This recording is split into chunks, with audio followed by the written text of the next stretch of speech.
Hello, FPB, Okay. and all the poets and blossoms out there.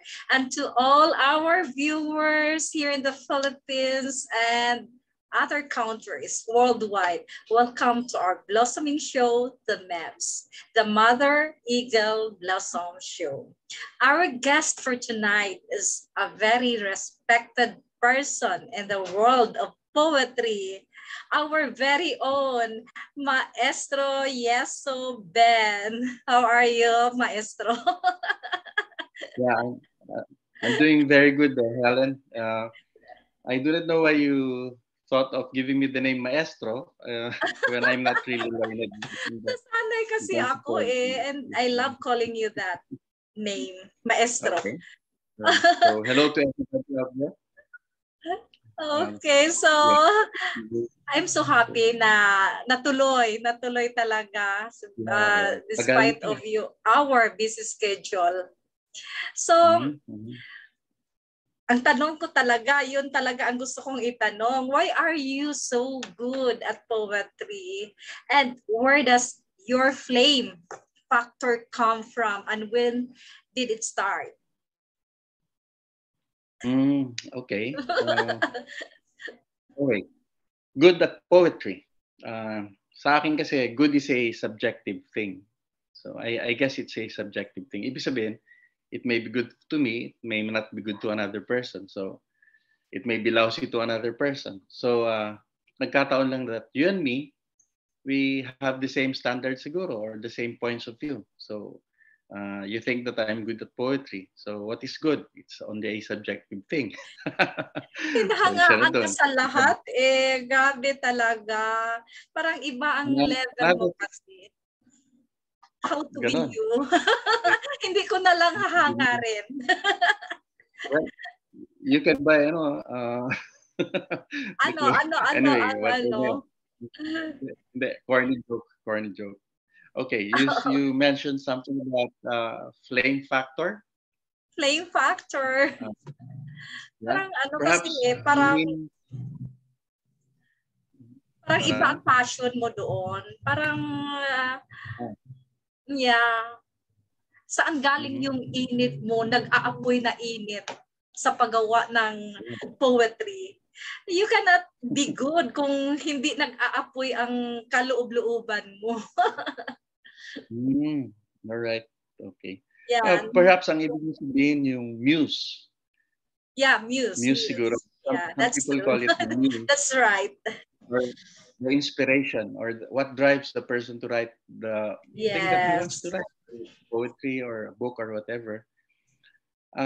Ako, I cannot write poetry without the muse guiding my hand. So, some people will think of the muse as some lady behind me, pero um, hindi naman ganun. A lot of factors will convince the muse to come to guide my Ganun hand. ba? Kasi usually, Makinig ako niyan. I'll listen to you. Paano? thank you. Well, the muse is tamad eh. Tamad yan eh. Laging nasa bakasyon nandun sa beach. Pero pagka nakikita niyang malakas yung emotions mo, naaaraw siya, nag-iisip siya. Uy, puntahan ko nga. Ganun, something like that. So, when the muse notices an intensity in your emotions at a given moment, it comes. And then it pushes you to write better. So sa akin naman, I think I can write better when I have an intense emotion like sadness. Usually, ang negative emotions are stronger and can push you faster to write something than I agree with you. yung mga other kinds of emotions. That's I cannot really write love poems. Kung siguro if you notice, dun sa collaboration, if yep. you read my poem, I submitted funny poems, pero hindi halatang funny sila. Galing nga eh. They So, were, ay, nakita ko yun. Yung kayo ni Joanne. Yung that's mag-coffee one. ka muna. Something like that. And then yung kay Janet din, Nag-comment if nga you ako remember, eh.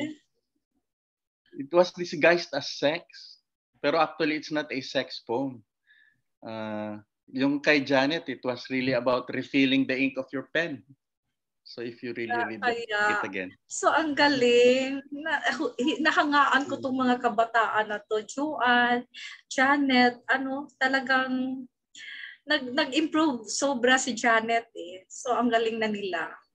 So I'm happy Laki. na naging part ang FPB sa improvement or pag-grow natin as a poet. Yes. I think Janet is serious about her poetry. Yep, true. So, di ba meron kang book? When was that published? Book? Can you tell us about your book? Parang na-mention mo sa akin that it was, book. So if publication, by publication you mean yung printing it in when? Kailan yun?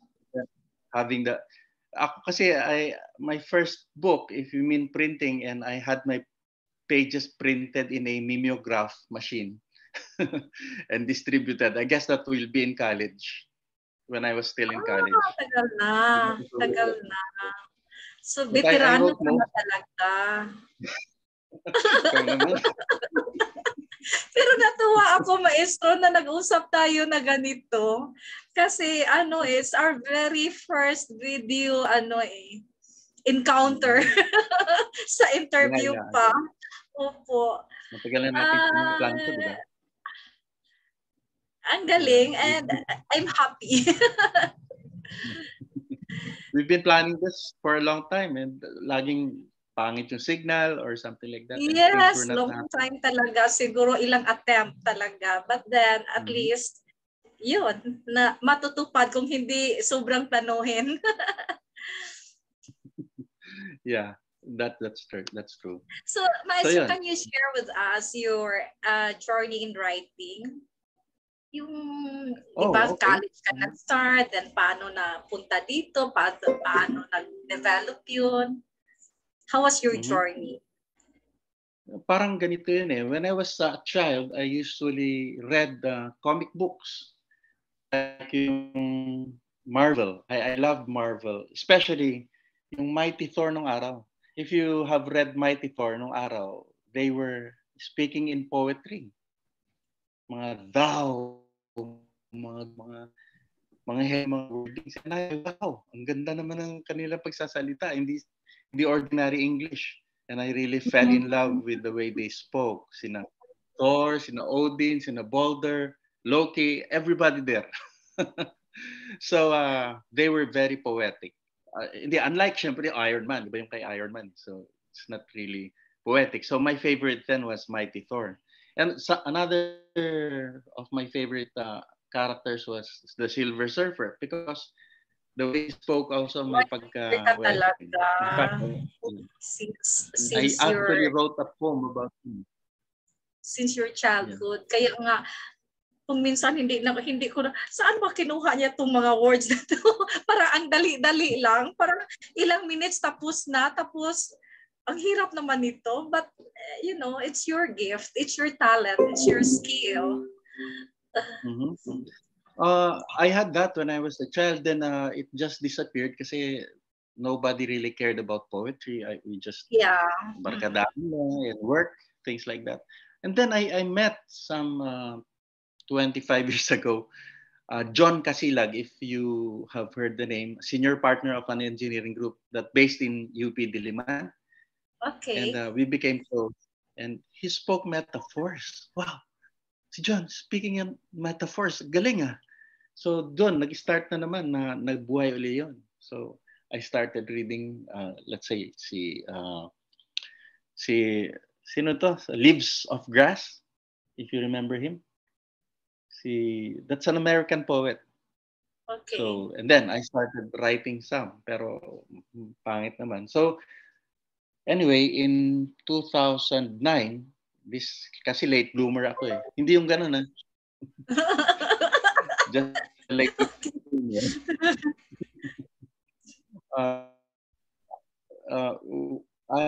I this group, Yahoo Poetry. And I'm so glad kasi in Yahoo, ang best. Dati kasi wala pang masyadong Facebook, those things. And Yahoo seemed to be the number one one eh. Yes, I met great authors, university professors, mga ganun, from Kaya Britain nga, University, American veteran ka universities, and talaga. and So, I met also some of the best poets there. So yeah, and that's where I got my Yesu Ben pen name. pen name. Na, ano talaga, parang feeling ko noon, ano ba ito, Japanese? So, ganon. Japanese. Um, So, okay, Maestro, that's me. matanong lang ako, how do you measure a poet's excellence in writing? Oh, poets, excellence in poetry. So to me, Yeah, there's really no measure. There's really no measure to determine one's excellence in poetry. So you cannot really say that this is a ang better galing poet niya. than the other. That's just me. But I will probably measure his excellence when it comes to adhering to poetic principles. Kunyari, using of poetic devices, figure of speech, rhymes, and most important of all, yung rhythm, yung musicality. Kasi wala naman talagang perfect poem anywhere. The perfect poem is still being prepared, being written. And we are all poems in the making, you and me. We are humans, I, and we are I still agree. going towards the. Some are very beautiful poems already, and some are still composed of strained rhymes or unrhymed.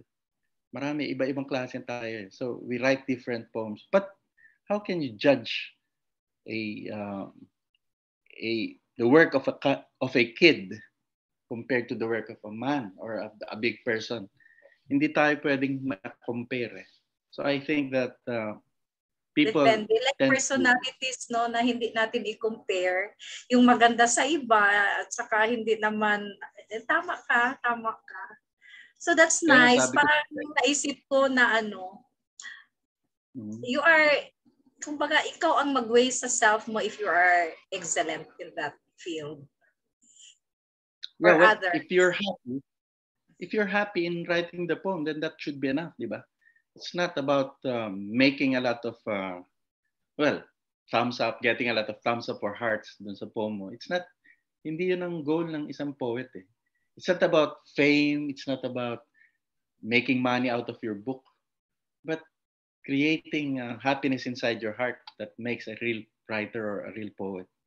That's just me. I don't know sa iba, pero that's me. I like that answer, Mhm. Galing. Thank you. So, totoo yan.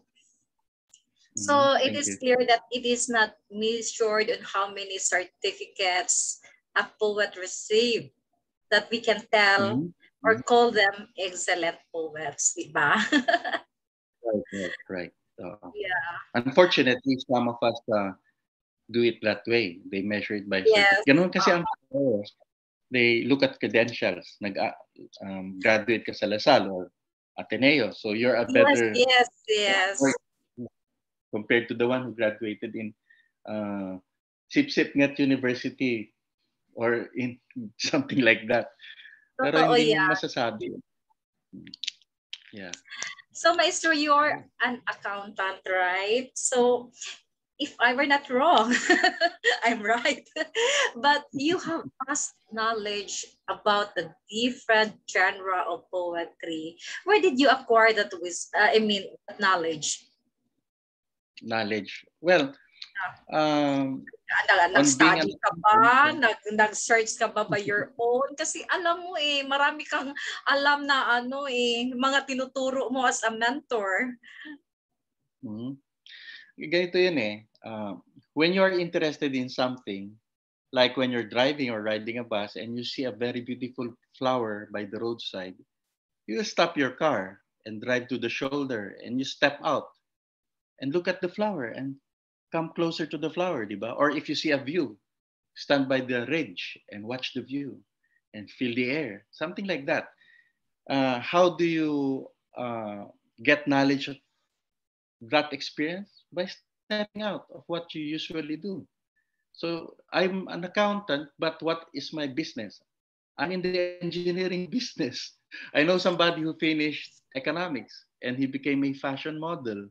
So, or maybe I know somebody who's a Catholic, but his views shifted from a God to something that is anti-anthropomorphic or explanation of an overseeing God. Nagbago siya. So, uh, in the case of John, for instance, or maybe John Milton, or most of the poets, where did they get their knowledge?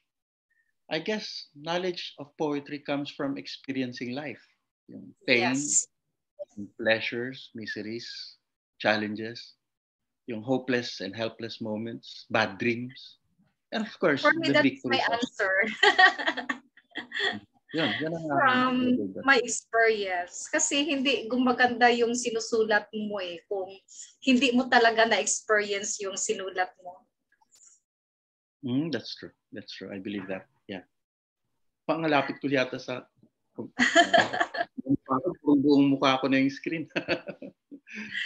So Maestro, kasi alam ko kung makita nila na nag-post ako, then I'm interviewing you, parang talagang ang dami mong fans kaya without your knowing. So marami talagang humahanga, kumbaga nagrespeto. So it's kumbaga let's take the opportunity if you can give the amateur poets a few tips on how to write excellently. Kasi maraming manonood ngayon. Mm-hmm.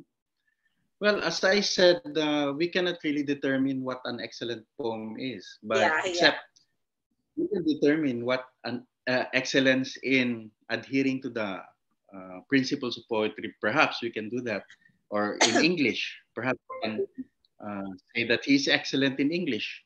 Pero poetry, we cannot really compare poetry, the poem of one person to another person's. Yes. Kasi that poem is the person himself, di ba?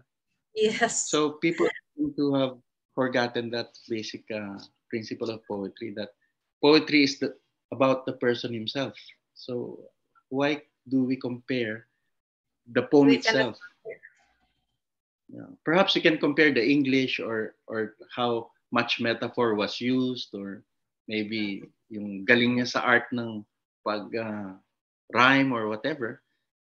Pero we cannot say that one poem is better than the other, except for those things that I mentioned. Ma-inspire pa rin sila niyan kasi maisip nila, I can still be good kasi ito ang naramdaman ko. Because for me, it's shouting our heart, speaking our heart. Diba? I-speak natin yung hearts natin. True. That's true. It's about happiness inside. Yeah. So what makes you a great writer? Because besides your intelligence and nature, you have a kind heart, Maestro. You are a poet yourself. So sometimes I tell myself that those so humble are those who are blessed with talents and expertise. I consider you as one.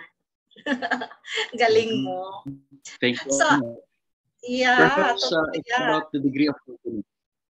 If a person is happy, then he projects also something that will make another person, the one who reads it, makes him happy, the reader. Diba? Something like that. Then, speaking of happiness, what makes you happy? Well, sometimes I wrote a poem one time. I asked, sabi ko, is there really happiness? Sabi ko, is it not all about being able to perform your mission here? This is the thing that we call happiness is the thing that has been defined for us already. So we laugh because they say that it's the reason for us to laugh if we win the lottery or something like that. We cry because somebody died. So it's all conditioning. So saan ba talaga tayo? Ano ba talaga ang ibig sabihin ng lahat ng mga bagay na to? Are we really us? Or are we really the reflection of society's conditionings of us? So that's something to ponder about, diba? And we have been, for so many centuries, we have been transformed into commodities, or we've been used and abused by so many powerful people. So sa poetry, this is our release. This is the way to get out of all the lunacy, tama ba, of this crazy world. So, diba? Totoo yan. Pero I remember remember sa FPB model natin na nag-sample ka sa questions, that I also remember na sinabi mo doon that if you are having contentment in life, you're happy. Yeah. That's real happiness. Hindi yung parang emotion na nafe-feel mo yung happiness. I don't believe in that. When you're content, then you're happy. Because we have the same answer eh. Kasi importante talaga ang contentment. Bawal yun. So, yun. Totoo yan. Ang talaga, kailangan natin ang contentment. Kung ano ang meron tayo, happy tayo, at saka talagang importante na it's not na kontento ka na you don't want to grow na because of your being content of whatever you have, but yung yung hindi mo na hinahangad ang sobra na. Baga, yung sobra na because anyway, we're just temporary, diba? Yeah, so, that's true. You are the one of the... Okay, go on. Hindi mo naman masasabi yung sobra, what is sobra at what is lacking. It's all a matter of conditioning pa rin yun. I can feel your wisdom actually. That's why I'm so eager to interview you. You are actually the one of the people on my list that I have high regard for. I truly respect your ideas, your thoughts, and visions. I hope you also like my humor. I love. Kaya tawa ako eh. Kasi mababaw lang kasi ang kaligayahan ko. Kumbaga, parang kunti lang matatawa na ako. So, that's happiness. Diba? You're one of those people na what you see is what you get. Hindi pretentious. Wala. Natural na tao. Natural lang. Natural lang. Hindi nakakatakot na usapin. Hindi ka ginajudge behind your back. Yun, that's how I look at you. Thank you. Salamat po. Marami namang katulad ko eh. So, I really hang at them also. Na-appreciate ko rin yung mga totoong tao talaga. Na ang sarap kung we are surrounded by those people. Parang nakakagaan ng loob. Diba? Na smooth ang journey natin at saka good vibes lang lagi. Ang dami magagaling sa Blossom, sa poetry natin, sa group. There are a lot. For instance, si Joanne, she's been winning. Her. Yeah. And I am proud of her. Yeah. She's representing our country in other countries by poetry. You, including you, dalawa kayo. Just 1 week. Just sa daan na Sunday. Nandun kami sa ice spell at naging laman kami sa news, sa Hindi news. Wow, Grabe. Wow. So, it's That calls for an namaste. Namaste. Nag-enjoy talaga kami and actually na-surprise ako pagdating sa flyer na nandyan si Joanne. Hindi ko alam na we're together and alam mo nasaludo ako sa kanya talaga nang wala kang makakuhang marinig na pangit. Ang ganda ng niya ang ganda ng disposisyon ng sa life. Parang gano'n. That's true. Ako din. So, ang sarap mag-usap lang na wala sanang limit sa oras. But may time na ba? Magpapatalastas na ba? Ano yan? Alaska milk? Wala pa akong wala pang sponsor, wala pang commercial. Anyway, I love doing this. Sabi nila, bakit I love doing this. Though it consume my time, but it's really good. It Oh, gives akala me, ko lalabas na si Lenny Robredo magka-advertise. Joke lang ha, speaking joke of lang. them, Okay. speaking This is of political. I don't want to ask how who would you like to vote. I don't want to ask that kasi nang hindi maganda dito. Pero can you give us ng tip naman kung paano magpili ng kandidato? Ganun lang. Tip lang. Well, I think my answer will be as good as the answer of another person, of the next person there, over there, or over there, down street. Everybody wants somebody who will give us a better life, of course. Pero nowadays, ako nalilito eh. I do not know if what I'm seeing is all show. Parang ang daming mahirap paniwalaan yung mga nangyari. Ah, it's all like a scheme, a play. It's all like, ewan ko, I'm not really convinced that the election's gonna be a great one. So maybe I'll just be quiet about it. Except sa local, kasi siguro I can be safe to vote sa local level. Pero sa national, I'm not really that Mahirap. confident about it. Mahirap. But anyway, let's, prayers can help, can be a big help. So, lang, ng sana, darating ang panahon, whoever will, be chosen, sana, nang gano'n na tayo. Hinay-hinay lang. So, let's respect one another na lang. Kasi, it's, kung yun ang gusto mo, then go. Yun. Hindi natin pwedeng masabi yun ang gusto ko because hindi tayo into politics. So that's it. Yeah, that's good. So ano pa ba ang question ko sa iyo? Now this would be my last question kung wala pa akong ibang maisip.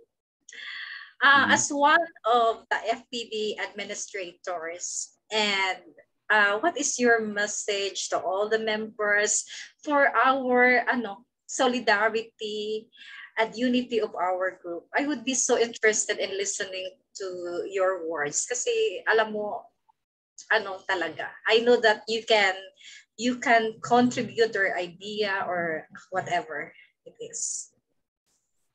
Yeah, so I think that right now our true purposes as poets our true purpose as poets is being modeled by the idea na yun na nga, that we have to get credentials, that you have to earn this and earn that in order for people to believe in you. I cannot fault people for that because it's human nature to get the approval of people. Pero I have written in one of my posts lately that there are some very great poets who did not really clamor for that. Like Emily Dickinson, for instance, who I think she wrote 3,000 poems, tama ba? But which were mostly unread. Maski namatay na siya, it was not read right away. But somebody salvaged her works. And soon, it became more and more popular, yung mga trabaho ni Emily Dickinson.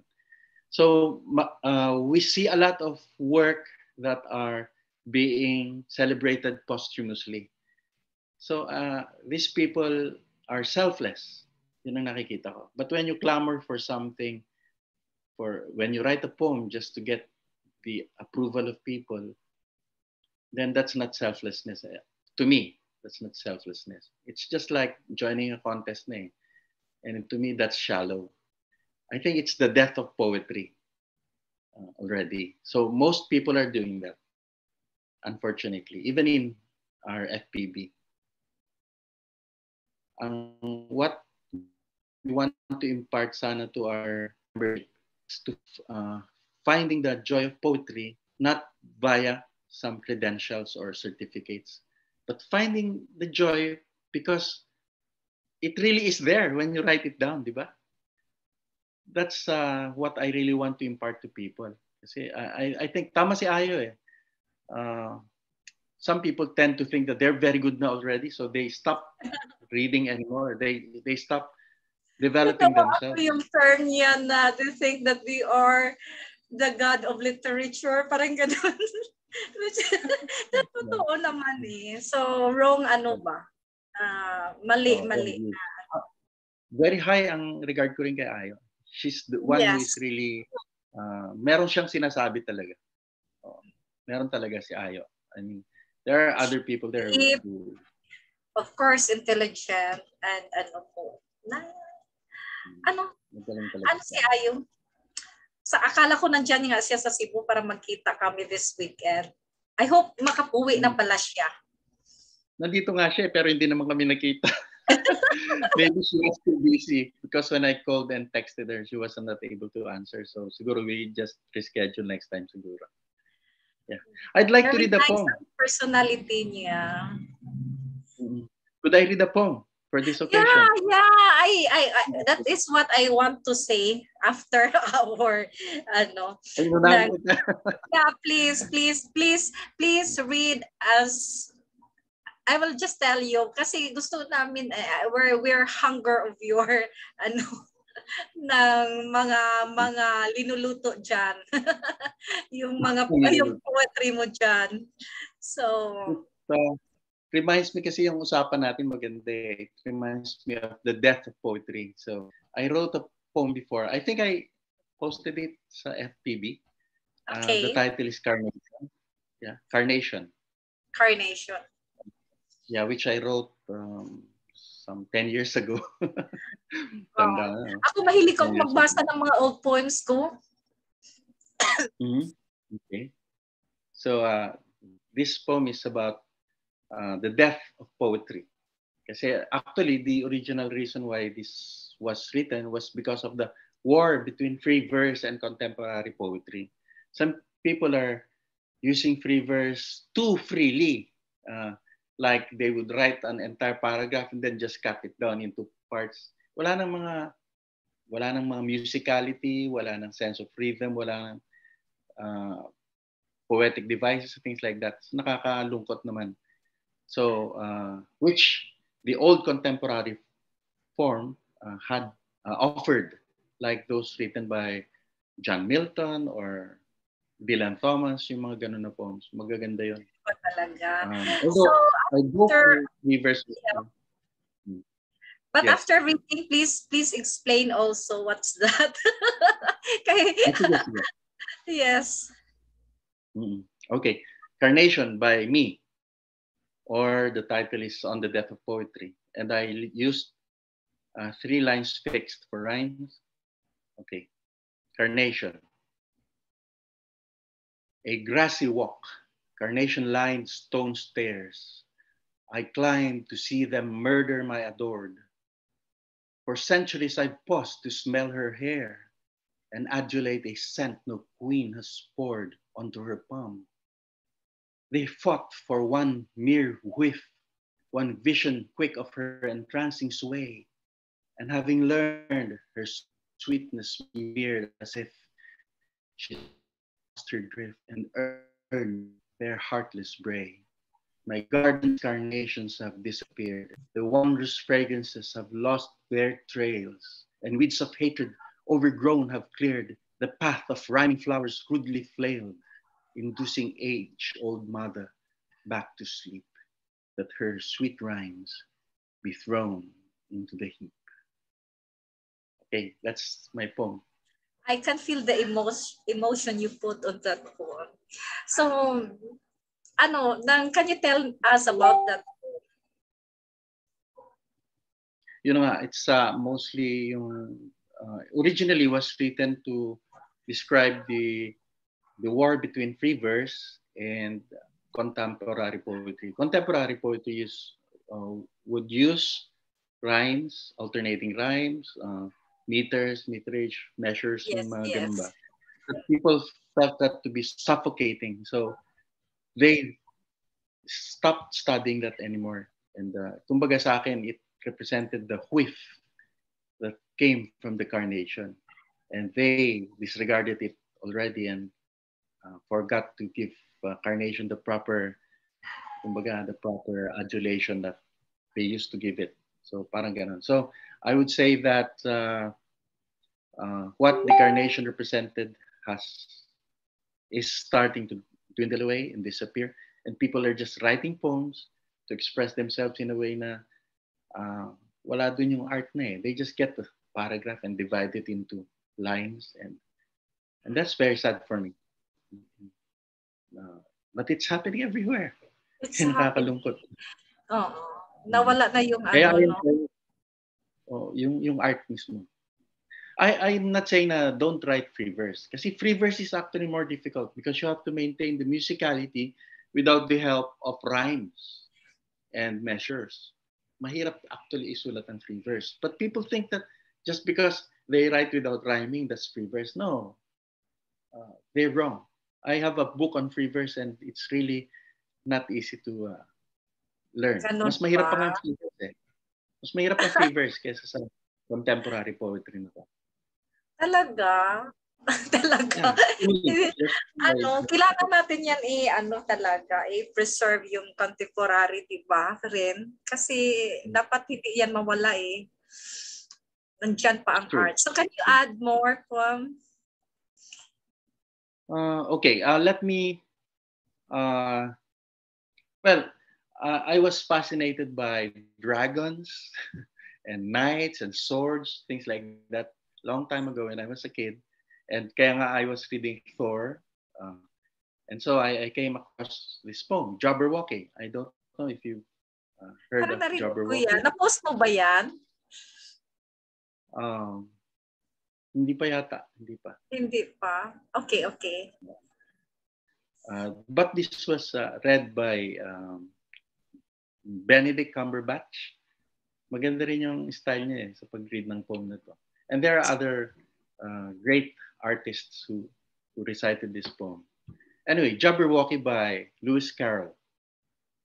Okay, Jabberwocky. 'Twas brillig, and the slithy toves did gyre and gimble in the wade. All mimsy were the borrow groves, and the mome raths outbrayed. Beware the Jabberwock, my son, the jaws that bite, the claws that catch. Beware the jug bird, and shun the frumious bandersnatch. He took his vorpal blade in hand. Long time this maxim foe he sought. So rested he by the tum-tum tree, and stood a while in thought. And as in uffish thought he stood, the Jabberwock, with eyes aflame, came whiffling through the tulgey wood, and burbled as it came. 1, 2, 1, 2, and through. The vorpal blade went snicker-snack. He left it dead, and with its head, he went galumphing back. Ah, hast thou slain the Jabberwock? Come to my arms, my beamish boy, O frabjous day! Callooh, callay! He chortled in his joy. 'Twas brillig, and the slithy toves did gyre and gimble in the wave. All mimsy were the borrow groves, and the mome raths outbrayed. Okay. So that's ang cute ni Maestro. Ganon. Very entertaining kaya. Kasi nakitan ako. Hindi ko totally naintindihan ang lahat, but then I love your action. Yeah, talaga ng parang hindi ko masabing parang ang cute, parang bata na parang is that a kind of my open mic poetry? Ganun ba 'yon? That we need to memorize. Well, I memorized this. Actually, it's a limerick. So it used for this one. They used words that can't be found in the dictionary, like brillig, mome rats, jabberwock, diba? Mga words that you have never heard before. And still, it created a certain vision in the mind, di ba? About knights and monsters and dragons, yung mga ganun. Oo, mga Parang ganon. ganun. Oh. So, Ganda. natutuwa talaga ako at saka sobrang hangang-hanga. Ang cute. Gusto kong ituloy natin yung natin, yung open mic poetry. Open mic, yeah, we should have Schedule that. tayo. I'll try to be there. In Manila, here? Metro Manila? Yes. Yeah. Yes, why not? But we have to gather the poets here or maybe Yes, nearby also projects. here, pwedeng natin. Kasi it's a very, good event na meron tayong talagang physical meeting. True. Si Sir Epi is interested in that. Yes, yes. I hope na hindi siya busy because alam mo na the election is coming, parang busy ang mga trabaho nila ngayon. But then we'll try. Yeah. We can catch him. Ang bait niyo, ang bait noon. Sobrang totoong tao. Okay na okay si Idol. Kaya kapag interview ko sa kanya, I said na no wonder that idolo ka ni Maestro. Sabi ko sa kanya. Kasi yun, ang ganda kasi makipag-usap ng mga taong very down to earth, di ba? Like you. Yeah. Di ba? Ang sarap na makahalubilo, kumbaga sa Tagalog. So, Maestro, I really thank you so much for sharing your thoughts and sharing yourself to mentor us sa FPB. So, para sa akin, the Filipino Poets and Blossoms is so blessed to have you. And I have to thank our common friend, remember, Nancy Alcorn in the USA. Yes. Yeah, she's the one introduced you. Yes. She's a very good poet. In fact, yes. She's one of my first inspirations. Talaga. Saka sabi niya nang nalaman niya na I'm from the Philippines, sabi niya, do you know Yesu Ben? Or she called you Benny. And then, naghanap ako ng paano kita makontak. And then, yun, sinabi niya Yesu Ben. Kaya, inad kita, message kita. That was long time ago, like 5 years ago. Oh, really? Yes. Nag-connect na tayo, no? Oh, yeah. Nice. Oo. So, hindi kita nawala. Nag-ano kami sa Filipino Poets and Blossoms, naisip agad kita. Thank you so much. Now, the poets of the Philippines are blossoming. Very. Because very of you. Because of you. You are the main fertilizer. Thank you.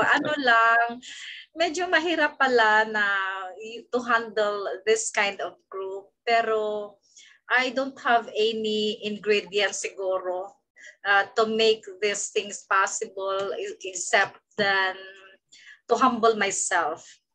Kakayanin natin ang medyo mahihirap na we cannot make it perfect eh. Meron talagang mga madaanan natin to test how tough we are. Pero pero I'm so happy that I able to maintain my my presence, my voice and everything. So yun. Hindi ko nakitang naratel. Hindi ka naratel. Yes, totoo. Cool ka lang. Cool. cool lang. And to smile. Yeah. And thank you, Maestro, because for me, you are a diamond. You are fantastic. And please know that you are amazing. So I will be indebted to you for encouraging me, because I know you always encourage me to go on, to continue soaring for the Filipino poets. as a mother eagle. So kahit sa hinay-hinay lang po, that we will all have our unselfish vision be materialized in the coming days ahead. With you, huwag mo kaming iwanan. Nagkaroon ng because we before, really yeah. Bago nagkaroon ng FPB, bago mo ginawa to, ano lang ako eh. I was just a fly buzzing around looking for a flower to land on. Pero wala naman ako makitang bulaklak. So, pero biglang may nag-blossom sa harapan ko. So, nag-land na ako doon. Yun. So, I'm so happy. It really helped me out. Thank you so much for your time. And nahihiya kasi ako sa iyo. I want to, I want to read my poem also. Please go ahead. Nahihiya ako sa iyo kasi iba ang level mo, but then sabi mo it's ourselves. hindi kailangan i-compare, di ba? So, wait for a while because I need to stand up. Mag-ano muna ako.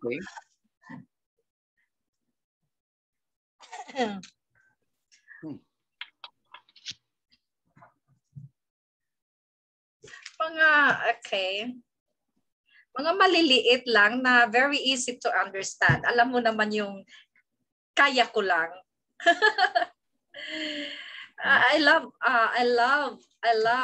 what do you call this? I love poem. I'll try to read this kaya. Parang ano to eh. Pero hindi na lang. Parang nahiya. Okay, just feel free to feel relaxed. Yeah, thank you. You made my soul. You made my soul ko dito. Here I am again, happy for the unknown reason. Feeling fulfilled with my emotion, having reached into my world of contentment. Speaking of contentment, where wealth is never a measurement. Here I am, grateful being never been sheltered. Standing, wearing the smile, this world pampered. My coming year ahead, waiting for me to pass through. Exciting as it will be, friendly, shining my life so. I wish my step to resemble the wise authors of great books. I revel not only the ups, yet also the downs that I took. Throwing strife into the abyss, kindness, give me wisdom and all.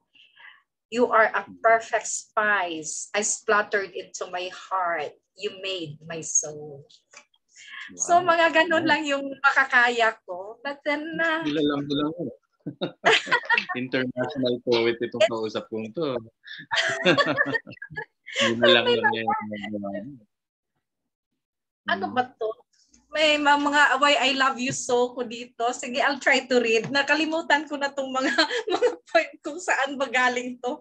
Fathomed in asking myself why, flickered unto me and rippling by. Yes, why is my sweet question ever? Why forgetting you I could never? Now I started to smile and chill. My thoughts are with you, I swear.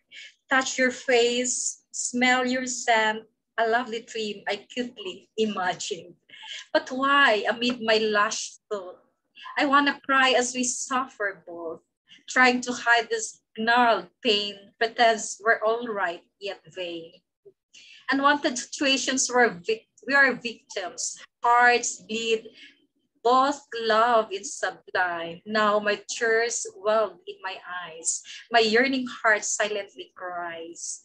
Our love runs like a ceasing river. Couldn't stop how much we smother. Why we have to feel this intensely? It tears both our hearts immensely. Another day passes, but just blow another full moon to gaze through. Another waiting for a year to flow. Still asking myself why I love you so. Yun, thank you.